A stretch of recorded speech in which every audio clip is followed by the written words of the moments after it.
Salam, selamat malam, selamat bertemu kembali lewat ibadah live kita pada malam hari ini. Saya percaya saudaraku semuanya ada di dalam sukacita oleh karena penyertaan Tuhan yang begitu dahsyat dan yang begitu luar biasa bagi kita semuanya.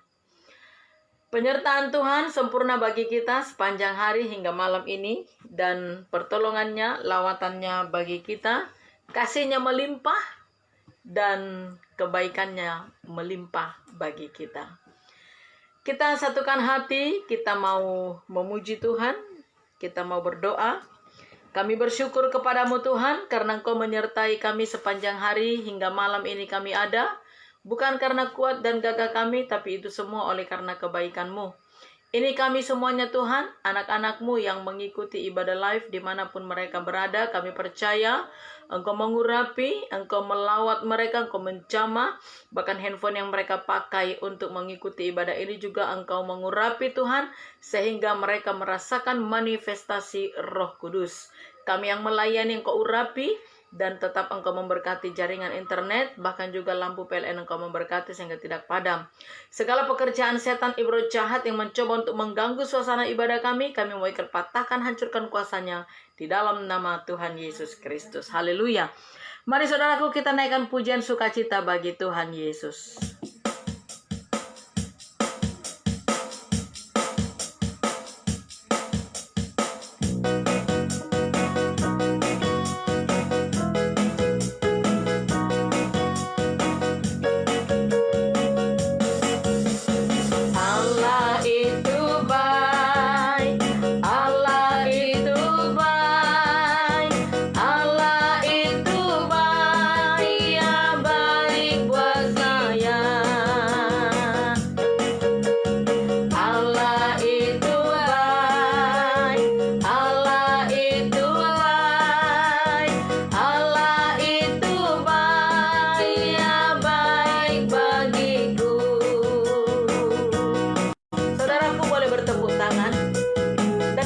Kebaikan Tuhan, rasakan kebaikan Tuhan lewat lawatannya bagi kita dalam ibadah malam hari ini. Haleluya.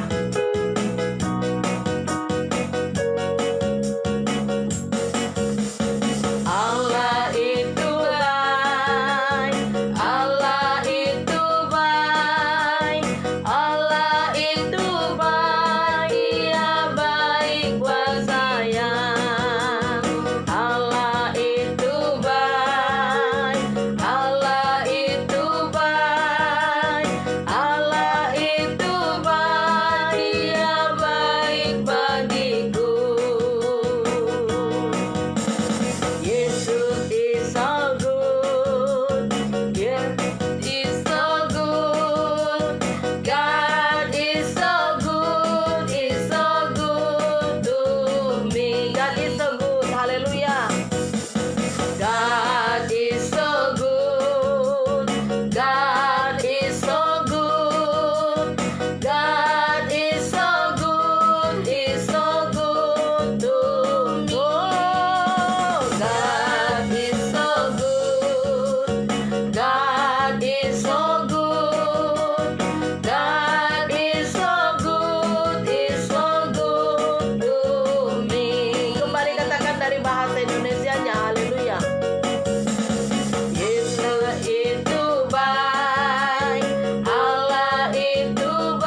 kebaikan Tuhan sepanjang hari ini.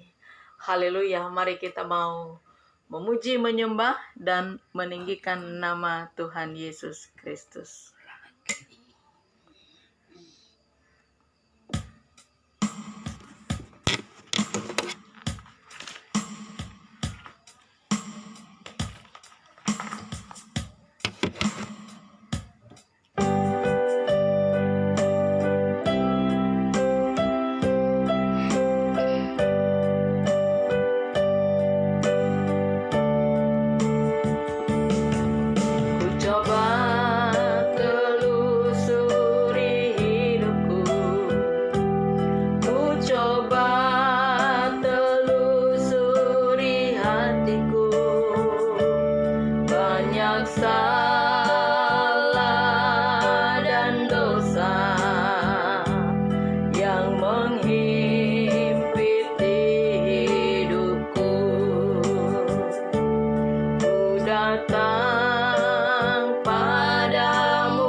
Perkenanan Tuhan, semuanya oleh karena kebaikan Tuhan, semuanya oleh karena kasih-Nya yang melayakkan kita hingga malam ini ada, yang melayakkan kita untuk datang di kaki Tuhan, untuk menikmati jamahannya, lawatannya, urapannya.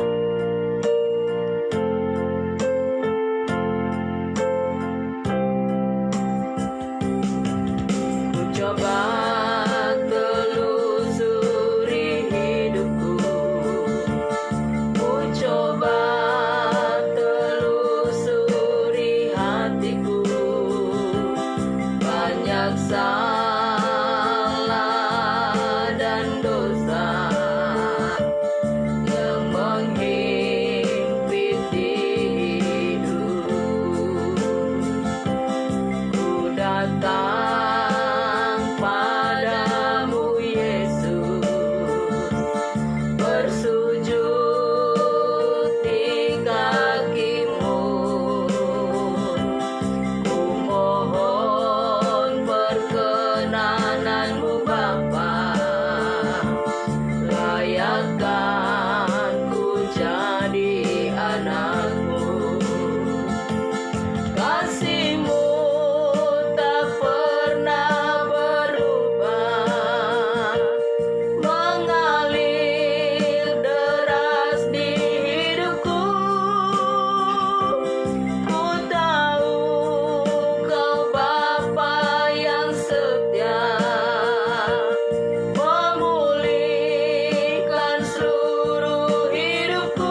Terima kasih Tuhan.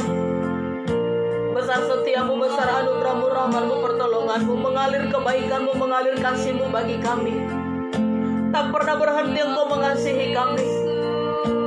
Engkau terus mengasihi kami dan tidak pernah memandang latar belakang kehidupan kami. Engkau ada dan ada terus dalam kehidupan kami. Haleluya. Yesus baik, baik buat saya. Yesus baik, baik buat saya. Ku tak dapat balas kasih-Mu. Yesus,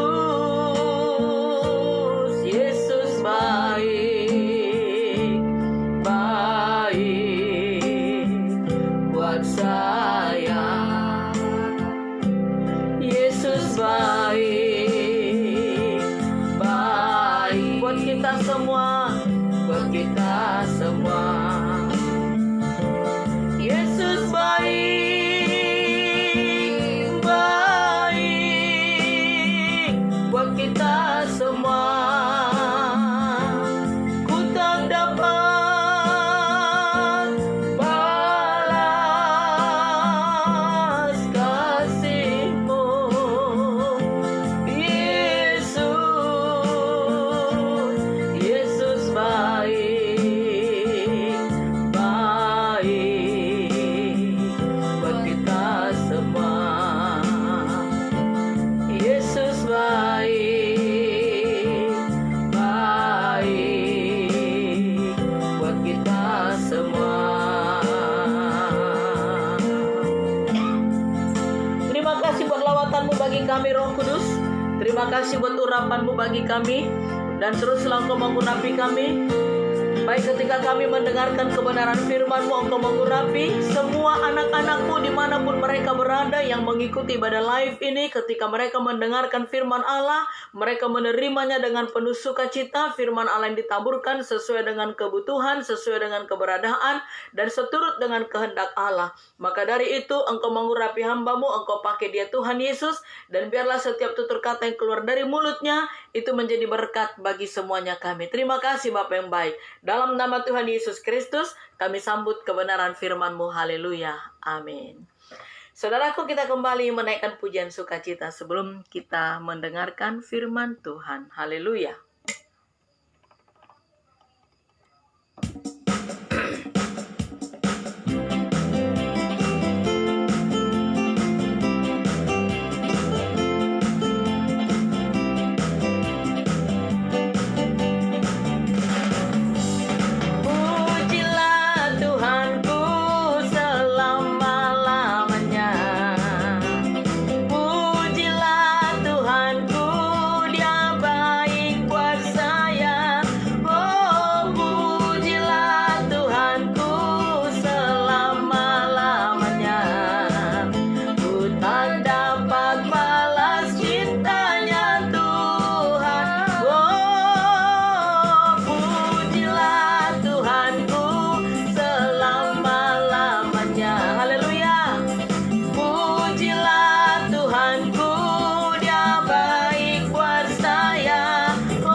Haleluya.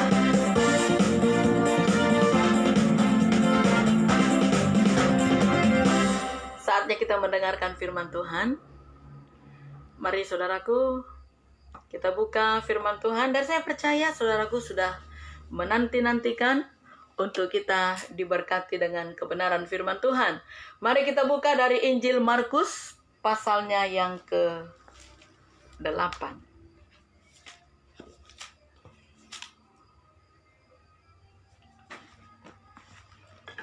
Injil Markus pasal 8,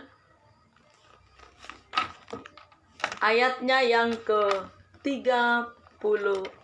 Satu ayat saja. Apa gunanya seorang memperoleh seluruh dunia, tetapi ia kehilangan nyawanya? Iya. Saya teringat dengan seorang pemuda. Dia seorang yang sangat kaya.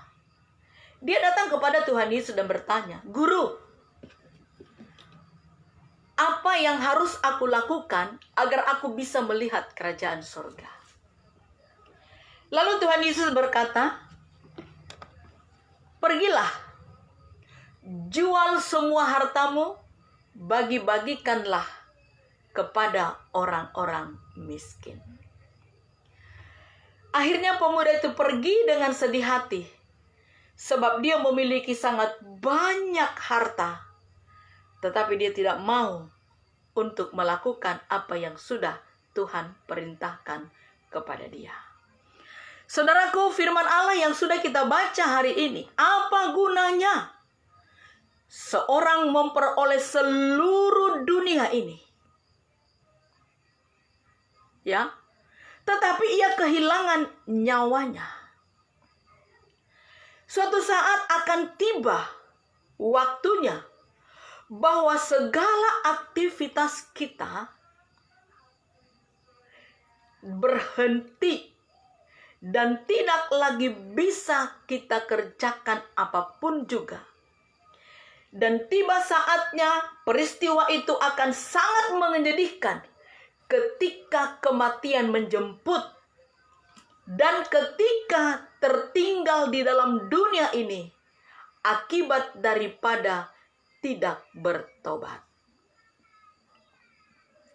Akibat daripada tidak bertobat. Maka dari itu saudaraku, selagi masih ada kesempatan, selagi masih ada waktu, selagi masih kita hidup, mari kita bertobat. Mungkin saudaraku berkata begini, saya kan sudah bertobat. Ukuran bertobat itu saudaraku dalam. Banyak orang punya pikiran begini, dia berpikir sudah bertobat kalau dia sudah tidak merokok lagi, kalau dia sudah tidak minum alkohol lagi. Banyak orang berpikiran begitu, dia sudah bertobat kalau dia sudah beribadah, ya toh, kalau dia sudah melayani Tuhan. Dia berkata, saya kan sudah bertobat, saya nggak pernah menyakiti orang, saya nggak pernah membunuh, saya nggak pernah memfitnah, saya sudah bertobat. Saudaraku, ukuran pertobatan itu ukuran seperti apa? Ukuran pertobatan yang Tuhan mau adalah jikalau kita benar-benar memiliki kasih seperti yang dimiliki oleh Kristus. Itu pokok yang paling utama tentang kasih. Jikalau kita sudah memiliki kasih, apapun yang Tuhan perintahkan, maka kita akan kerjakan. Apapun yang Tuhan kehendaki. Sebagaimana pujian berkata, suka-sukamu Tuhan, suka-sukamu Tuhan, suka-sukamu Tuhan, suka-sukamu Tuhan. Sungguh hidupku telah ditebus oleh kuasa darah yang kudus. Sekarang hidupku bukan milikku lagi. Apapun yang Tuhan mau lakukan, apapun yang Tuhan mau inginkan, asalkan Tuhanku senang, semua ku relakan, namanya dimuliakan. Adakah itu kita kerjakan? Asalkan Tuhan senang, apapun yang Dia mau, Baik itu seturut dengan kehendak kita atau tidak, sesuai dengan selera kita atau tidak, apapun yang Tuhan mau harus kita kerjakan asalkan Tuhan senang. Ini bukti kalau kita memiliki kasih akan Kristus, sehingga tidak ada lagi dosa. Kita bertobat dari dosa apa? Yang pertama tadi, jikalau kita tidak mengasihi seperti Kristus mengasihi kita, maka firman Allah berkata, kita tidak layak menjadi pengikut Kristus. Yang kedua, bertobat dari apa? Mari kita buka di dalam Efesus pasal 4 ayat 28. Pokok dari semuanya, kunci dari semuanya tadi adalah kasih. Jikalau kita benar-benar memiliki kasih, maka firman Allah yang akan kita dengar hari ini, kita lakukan. Efesus pasal 4 ayat 28. Orang yang mencuri, janganlah ia mencuri lagi. Tetapi baiklah ia bekerja keras dan melakukan pekerjaan yang baik dengan tangannya sendiri, supaya ia dapat membagikan sesuatu kepada orang yang berkekurangan. Iya. Ini perkara mencuri, saudaraku. Saya ingat waktu saya masih anak-anak, saya suka mencuri, saudaraku. Waktu anak-anak, iya. Mencuri rambutan tetangga, ya toh? Mencuri uang orang tua.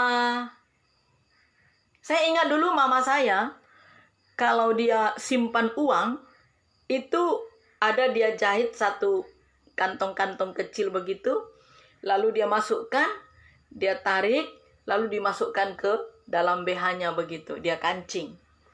Lalu kalau dia mau pergi mandi, dia buka itu, dia tinggalkan di dalam kamar, dia pergi mandi. Saya intip. Ketika mama saya pergi mandi, saya ambil uang itu. Dia nggak tahu. Kalau uang itu hilang, dia nggak tahu, saudaraku. Pasti semuanya kita pernah mengalami mencuri. Pasti. Dan mungkin saudara berkata, yang aku curikan uang keluargaku saja, nggak ada yang lain. Saudaraku, firman Allah berkata, yang mencuri jangan lagi mencuri. Korupsi termasuk mencuri. Merugikan negara, mencuri milik negara. Hati-hati, saudaraku. Apakah saudaraku bekerja di suatu perusahaan atau di kantor atau sebagai pegawai negeri, lalu saudaraku punya jabatan yang begitu wah, kesempatan emas, kesempatan yang begitu baik untuk saudara korupsi? Jangan. Sering bolos kerja, makan gaji buta, itu mencuri, merugikan negara. Dan yang lebih sedihnya lagi adalah ketika kita mencuri milik Tuhan. Ketika kita mencuri milik Tuhan, seperti firman Allah tadi malam saya sampaikan, ketika uang kita tidak ada untuk membeli pulsa data, kita gelisah, kita resah. Rasanya nggak lengkap hidup ini, nggak sempurna. Karena kita sudah ketergantungan kepada handphone. Tetapi ketika kita tidak mengembalikan milik Tuhan, yaitu perpuluhanmu, engkau tidak kembalikan, engkau tidak resah, malah engkau enjoy. Engkau santai saja, tidak pernah itu menjadi beban pikiranmu ketika engkau tidak mengembalikan milik Tuhan. Tidak pernah menjadi kepikiranmu ketika itu perpuluhan engkau pakai.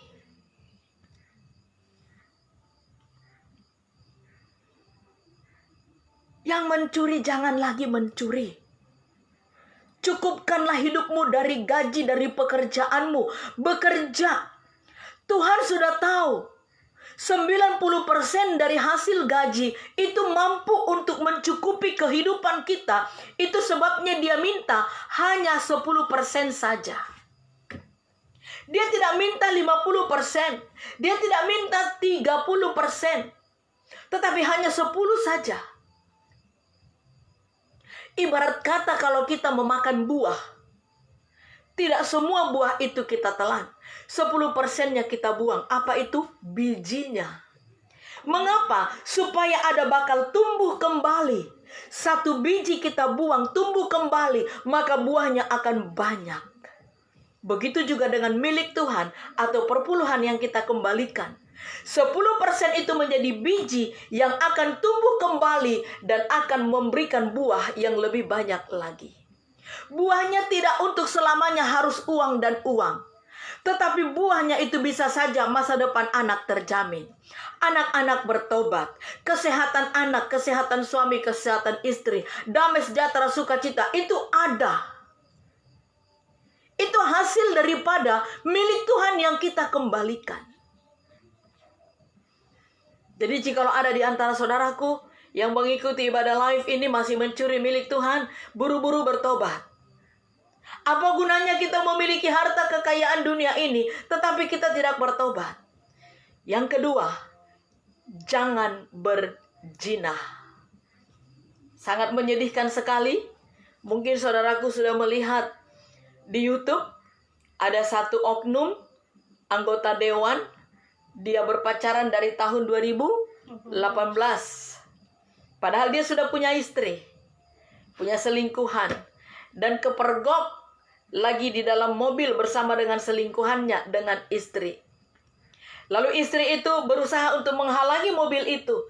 Tetapi si bapak oknum anggota dewan ini tadi, dia berusaha untuk tabrak. Akhirnya istri itu lompat di kepala mobil itu dan dia berusaha untuk menahannya. Sayang sekali, dia mempermalukan dirinya sebagai anggota dewan, sebagai wakil rakyat. Harusnya itu nggak terjadi. Akhirnya apa yang terjadi? Jabatan lepas, harga diri hilang, malu luar biasa. Keluarga dipermalukan, diri sendiri dipermalukan. Teristimewa lagi, yang paling menyedihkan adalah nama Tuhan malu. Masa sih seorang pengikut Kristus seperti itu? Mengaku diri sebagai orang Kristen, pengikut Kristus. Kalau pengikut Kristus tidak ada perzinahan, tidak ada perselingkuhan, tidak ada penyelewengan. Sementara di dalam firman Allah, di dalam Keluaran pasal 20 ayat 14, apa dikatakan di sana? Ya, kita melihat itu adalah hukum Musa dan itu berlaku sampai pada zaman perjanjian baru pada saat sekarang ini. Keluaran 20 ayat 14. Jangan berzina. Jangan berzina. Lewat tatapan mata ketika engkau menginginkan lawan jenismu, itu berzina. Ketika engkau sedang menghayal, itu berzina. Mungkin engkau buka-buka blue film, itu berzina.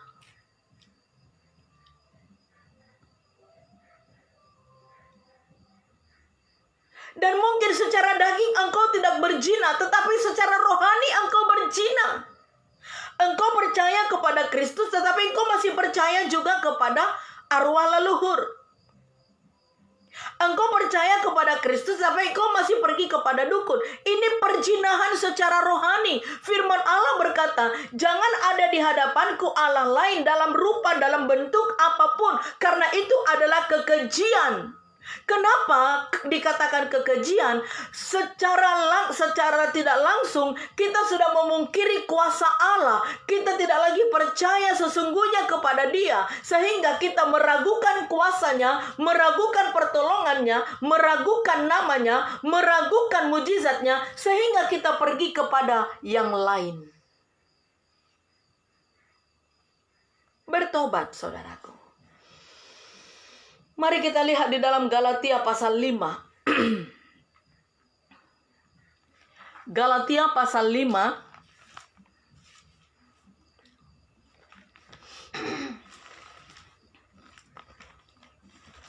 ayat 19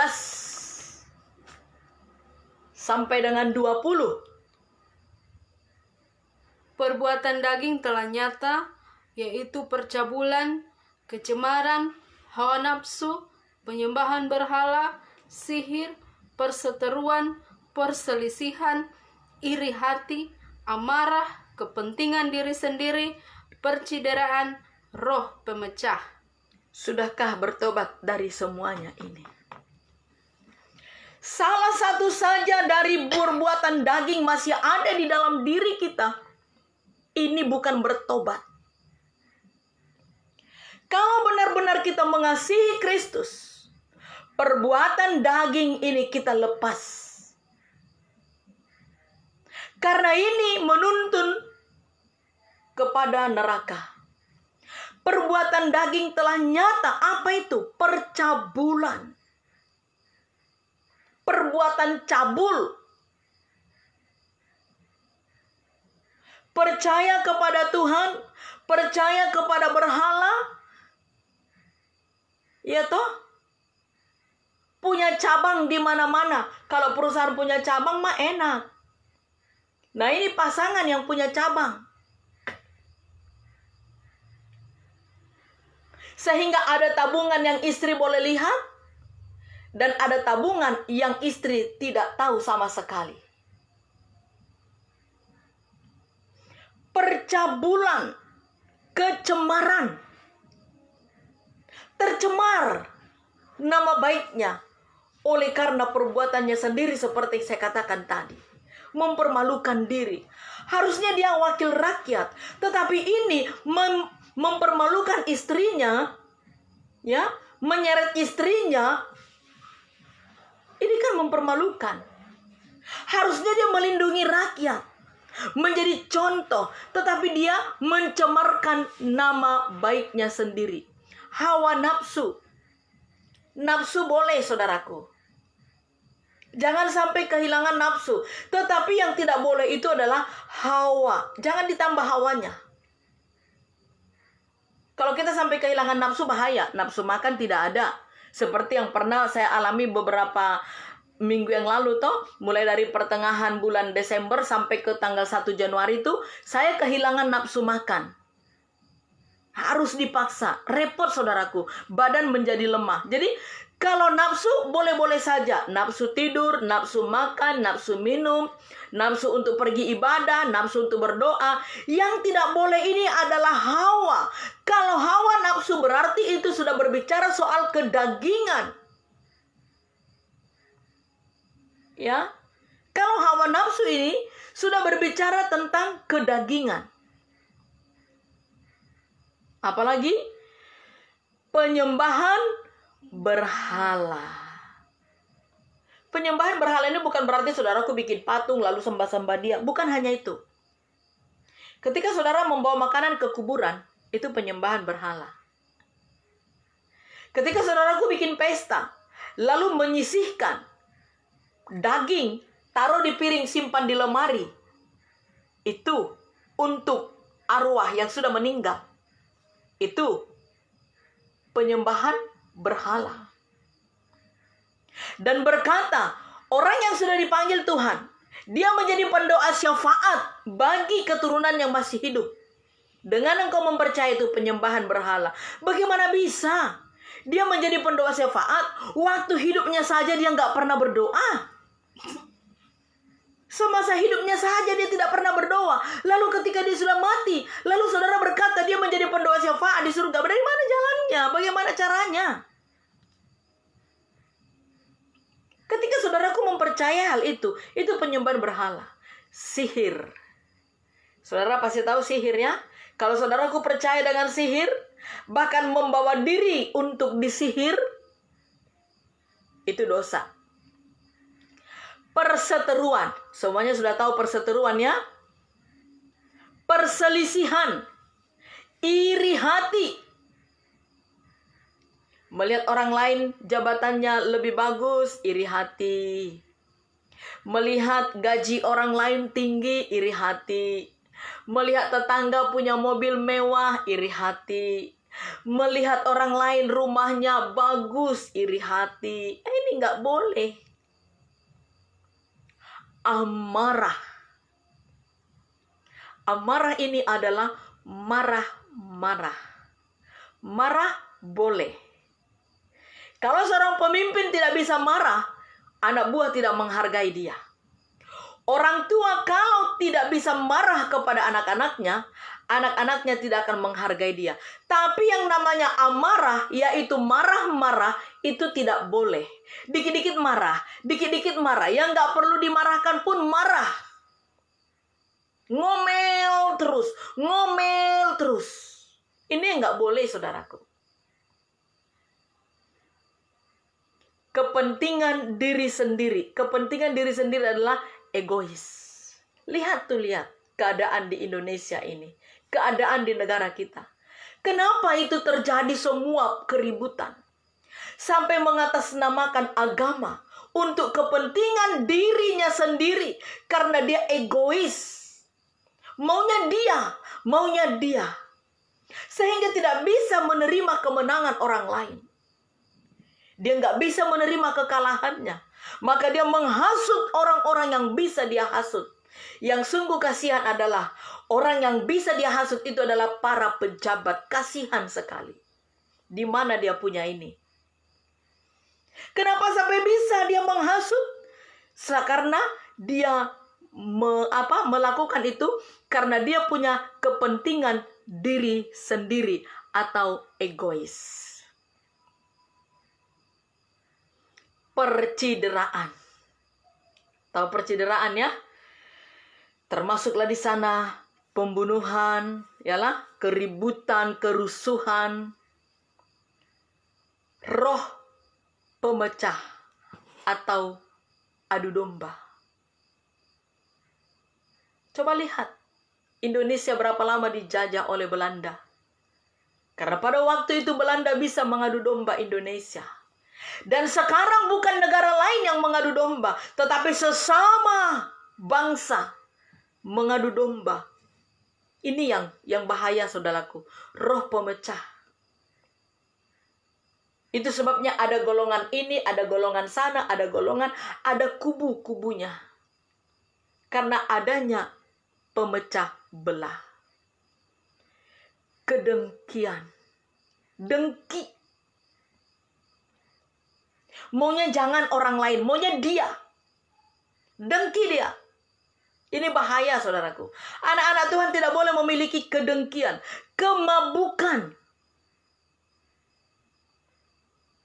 Mabuk. Ya. Kenapa? Lot karena mabuk. Sehingga dia tidak sadarkan diri. 2 anak gadisnya dia temani tidur. Bahaya toh? Ini kenapa tidak boleh mabuk? Pesta pora. Kenapa nggak boleh pesta pora? Tuhan Allah mengajarkan kita untuk hidup berhemat. Karena dia mau kita punya masa depan itu baik. Makanya tidak boleh pesta pora. Dan sebagainya. Tuhan berkata, firman Allah berkata, ya, terhadap semuanya itu kuperingatkan kamu seperti yang telah kubuat dahulu bahwa barang siapa melakukan hal-hal yang demikian, ia tidak akan mendapat bagian dalam kerajaan sorga. Untuk apa memiliki harta kekayaan dunia ini jikalau tidak bertobat? Untuk apa memiliki harta kekayaan ini jikalau masih ada perbuatan-perbuatan daging, salah satu saja di dalamnya masih dikerjakan? Tidak akan mendapat bagian dalam kerajaan sorga. Maka dari itu, selagi masih ada waktu, selagi masih sehat, selagi masih hidup, mari, selagi kita masih ada, bertobat. Bertobatlah. Sebab harta kekayaan yang kita punya tidak bisa membawa kita ke sorga. Tidak bisa. Ibadah tingkatkan. Hubungan pribadi dengan Tuhan. Berdoa. Baca Alkitab. Jangan terlalu banyak pegang handphone. Silahkan engkau pegang handphone ketika ada waktu untuk dibutuhkan dengan handphone itu. Tetapi yang menyedihkan bagi anak-anak Tuhan adalah Alkitabnya sudah tertinggal handphone yang dipegang hampir 24 jam satu hari.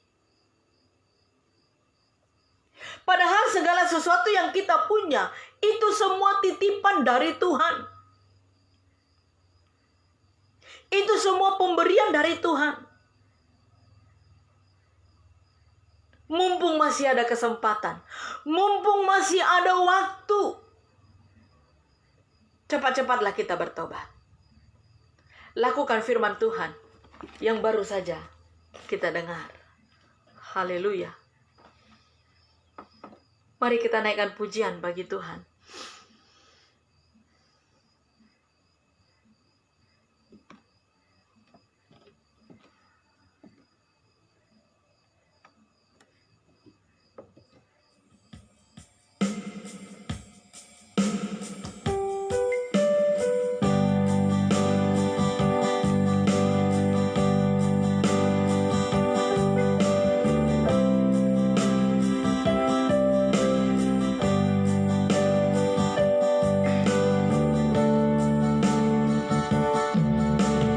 Kasih yang sempurna telah ku terima darimu, bukan karena kebaikanku, hanya oleh kasih karuniamu Kau pulihkan aku, layakkanku untuk dapat memanggilmu Bapa. Kau beri yang ku pinta, saat ku mencari ku mendapatkan. Ku ketuk pintumu dan kau bukakan, sebab kau Bapakku, Bapa yang kekal. Takkan kau biarkan aku melangkah hanya sendirian. Kau selalu ada bagiku, sebab kau Bapakku, Bapa yang kekal. Kasih Tuhan Yesus sempurna adanya bagi kita. Oleh karena kasih-Nya lah apa saja yang kita perlukan Dia beri. Apa saja yang kita minta Dia beri. Karena kasih-Nya Tuhan Yesuslah yang begitu besar, sehingga Dia rela mati di kayu salib untuk menggantikan kita, supaya kita tidak binasa bersama dengan dunia ini, tetapi supaya kita beroleh keselamatan. Maka dari itu, selagi masih ada kesempatan, selagi masih hidup, mari cepat-cepat bertobat. Tanggalkan segala kedagingan, lepaskan segala apa yang Tuhan tidak kehendaki. Haleluya. Kasih yang sempurna telah ku terima darimu, bukan karena kebaikanku, hanya oleh kasih karuniamu Kau pulihkan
selagi masih ada kesempatan, selagi kami masih hidup, Roh Kudus, Engkau memberikan kami kemampuan untuk melakukan kebenaran firman-Mu yang sudah didengar pada malam ini. Apa gunanya kami memiliki harta kekayaan jikalau sorga tidak menjadi bagian kami? Banyak sekali anak-anak-Mu Tuhan, hanya oleh karena harta kekayaan dunia ini, maka mereka melupakan harta sorgawi itu. Maka berikanlah kami kemampuan, berikanlah anak-anak-Mu kemampuan untuk melakukan apa yang Tuhan mau dari hidup kami ini. Karena kasih-Mu yang begitu besar yang melayakkan kami untuk memanggil Engkau Bapa. Karena kasih-Mu yang begitu luar biasa, yang begitu hebat, yang begitu dahsyat, yang melayakkan kami untuk menjadi bagian dalam kerajaan sorga. Engkau tidak pernah menghitung-hitung kesalahan yang kami perbuat. Engkau tidak pernah memandang latar belakang kami, tetapi Engkau memandang kami ketika kami datang bertobat, menyerahkan seluruh hidup kami kepadamu untuk memuliakan nama-Mu Tuhan. Yang mencuri hendaklah tidak mencuri lagi. Yang berzina hendaklah tidak lagi berzina. Yang masih melakukan kehendak daging hendaklah tidak melakukannya lagi. Biarlah hidup kami ini bukannya kami lagi Tuhan, tetapi Kristus yang ada di dalam hidup kami ini. Sehingga dengan cara demikian kami mampu untuk melakukan kebenaran firman-Mu. Roh Kudus, Engkau terus bekerja. Roh Kudus, Engkau terus berbicara kepada semua anak-anak-Mu yang mengikuti ibadah ini. Mampukan mereka untuk melakukan apa yang sudah mereka dengar malam ini. Berkati mereka Tuhan sesuai dengan kebutuhan mereka. Apa saja kebutuhan mereka, apa saja aktivitas atau pekerjaan mereka, berkati dengan segala kelimpahan, berikan keberhasilan. Dan biarlah semua anak-anak-Mu yang mengikuti ibadah live ini menjadi berkat bagi semua orang-orang yang ada di sekitar mereka. Apapun pergumulan mereka, Engkau jawab Tuhan. Yang sakit sembuhkan. Banyak di antara anak-anak-Mu yang mengikuti ibadah ini mengalami COVID dan mereka harus karantina atau diisolasi. Engkau lawat mereka di tempat-tempat isolasi mereka. Engkau jamah dengan tangan-Mu yang berlubang paku itu. Engkau basuh Tuhan oleh kuasa bilur-Mu yang memberikan kesembuhan. Bebaskan, sembuhkan, bukan hanya dari penyakit COVID, tetapi penyakit apapun yang mereka derita hari ini, angkat semuanya Tuhan. Bahkan banyak di antara anak-anak-Mu yang memiliki penyakit jantung. Kami percaya malam hari ini Engkau menjamah mereka dan Engkau berikan kesembuhan dalam nama Tuhan Yesus. Bahkan yang menderita penyakit lever, tangan-Mu yang berlubang paku menjamah hati mereka dan memberikan kesembuhan dalam nama Tuhan Yesus. Mereka yang sudah lama tinggal di pembaringan karena tidak bisa lagi beraktivitas oleh karena stroke ataupun lumpuh.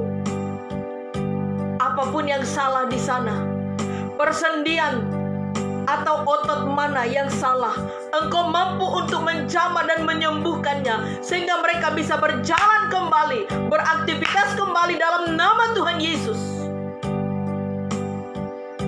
Pulihkan negara kami ini Tuhan. Ampuni mereka yang menjadi pemecah belah. Ampuni dan selamatkan mereka Tuhan. Dan teruslah Engkau memberkati Presiden kami Joko Widodo. Teruslah Engkau memberikan hikmat, marifat, pengetahuan daripada surgawi. Teruslah Engkau memberkati kesehatannya. Teruslah Roh Kudus ada bersama-sama dengan dia. Bahkan bala tentara-Mu ada bersama-sama dengannya. Bersama para menteri, bersama dengan Kapolri dan TNI, untuk menjaga keselamatan negara kami tercinta Indonesia. Terima kasih Tuhan Yesus buat penyertaan-Mu dalam ibadah kami pada malam hari ini. Kami percaya pergumulan kami, seru doa kami Engkau telah dengar dan Engkau telah jawab. Akan kami tutup ibadah ini. Kami terima segala berkat berkelimpahan, kejayaan, keberhasilan, kesehatan, umur panjang. Itu menjadi bagian kami bersama. Dalam nama Tuhan Yesus Kristus, kami bersyukur dan berdoa. Haleluya. Amin. Puji Tuhan saudaraku. Saya percaya semuanya kita dilawat oleh Tuhan. Jangan lupa dukung kami dalam pelayanan. Doakan kami supaya Tuhan terus memberikan kami hikmat di dalam menyampaikan firman Tuhan. Dukung kami di dalam doa dan dana untuk pembangunan rumah Tuhan. Sehingga kami memiliki gedung gereja yang permanen. Saling mendukung kita di dalam doa. Selamat malam. Tuhan Yesus memberkati kita semuanya. Salam.